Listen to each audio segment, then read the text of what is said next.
তাই আজকে বাংলাদেশের মানুষের একটি আস্থার দল হলো বাংলাদেশ জাতীয়তাবাদী দল বিএনপি।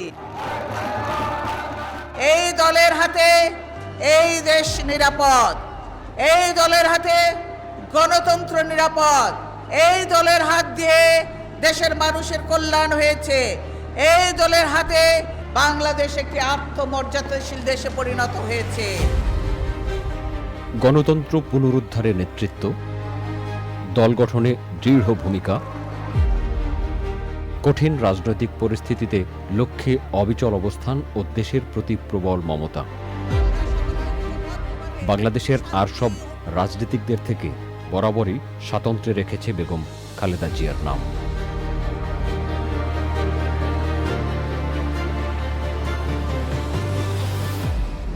–1977 সালে জেনারেল জিয়াউর রহমান বাংলাদেশের রাষ্ট্রপতি হওয়ার পর ফার্স্ট লেডি হিসেবে জাতীয়ভাবে পরিচিতি লাভ করেন তিনি।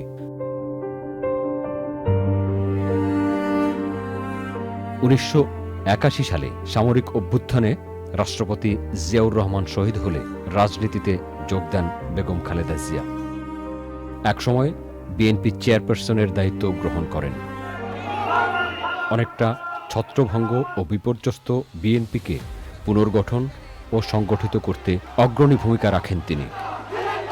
এরশাদ বিরোধী আন্দোলনে রাজপথে সক্রিয় ভূমিকা ও অনড় অবস্থানের কারণে সারা দেশে জনপ্রিয় হয়ে ওঠেন বেগম খালেদা জিয়া।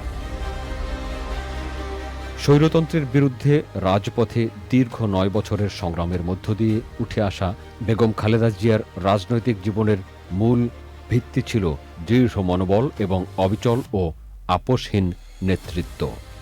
আটক ও গৃহবন্দী হয়েও আন্দোলন থেকে পিছু হটেননি কখনো, যা তাকে আপোষহীন নেত্রীর উপাধি এনে দেয়।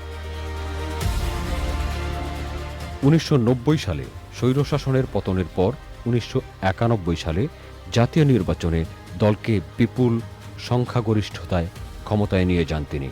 বেগম খালেদা জিয়া হন দেশের প্রথম নারী প্রধানমন্ত্রী। 1996 সালের 15 ফেব্রুয়ারির নির্বাচনের পর স্বল্পকালীন সরকারেও প্রধানমন্ত্রী হিসেবে দায়িত্ব পালন করেন বেগম খালেদা জিয়া। ওই সরকারের সময়ই জাতীয় সংসদে তত্ত্বাবধায়ক সরকার বিল পাশ হয়।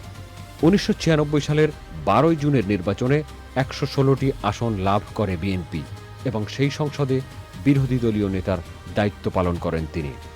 2001 সালে বিএনপি ভূমিধস বিজয় পেলে আবারও প্রধানমন্ত্রী হন বেগম খালেদা জিয়া। আমি আন্তরিক কৃতজ্ঞতা ও প্রাণঢালা ধন্যবাদ জানাই এদেশের সকল ভোটারকে, যারা সকল ভয়ভীতি উপেক্ষা করে ভোট কেন্দ্রে গিয়েছেন, যারা সকল প্রলোভন প্রত্যাখ্যান করে গণতন্ত্রের সৎ চর্চা করেছেন। 2006 সাল পর্যন্ত তিনি প্রধানমন্ত্রীর দায়িত্ব পালন করেন। গণতন্ত্রের পথে লড়াই সংগ্রামে অবিচল বেগম জিয়ার জীবন কখনোই মসৃণ ছিল না। 111-এর পট পরিবর্তনের পর তত্ত্বাবধায়ক সরকার আমলে 2007 সালের 3রা সেপ্টেম্বর ছেলেসহ গ্রেপ্তার হয়ে কারাবন্দী থাকেন বেগম খালেদা জিয়া। নির্বাচনের আগে মুক্তি পান তিনি। সে সময় দেশ ছাড়ার নানা চাপের কাছে মাথা নত করেননি তিনি। 2008 সালের নির্বাচনে বিরোধী দলে যায় বিএনপি এবং বিরোধী দলীয় নেতার দায়িত্ব পালন করেন বেগম জিয়া। 2014 সালে তত্ত্বাবধায়ক সরকার ছাড়া নির্বাচন আয়োজন করা হলে ওই নির্বাচনে অংশ নেননি তিনি। নানা চাপ ও বিপর্যস্ত পরিস্থিতিতেও রাজনৈতিক শিষ্টাচার বজায় রেখেছেন খালেদা জিয়া। রাজনীতিতে তিনি সব সময় ছিলেন শুভ্রতার প্রতীক। খালেদা জিয়ার ব্যক্তি, পারিবারিক ও রাজনৈতিক জীবন চরম সংকটের মুখে পড়ে বিগত শাসনামলে। স্বামীর ভিটেবাড়ি থেকে উচ্ছেদ, সন্তান বিয়োগ, এমনকি দুর্নীতির ভিত্তিহীন অভিযোগে দীর্ঘ কারাভোগও করতে হয় তাকে। এত সংকটের মধ্যেও বিন্দুমাত্র আপোষ করেননি তিনি। বেগম খালেদা জিয়ার বর্ণাঢ্য জীবন বাংলাদেশের রাজনৈতিক ইতিহাসে এক স্মরণীয় অধ্যায়।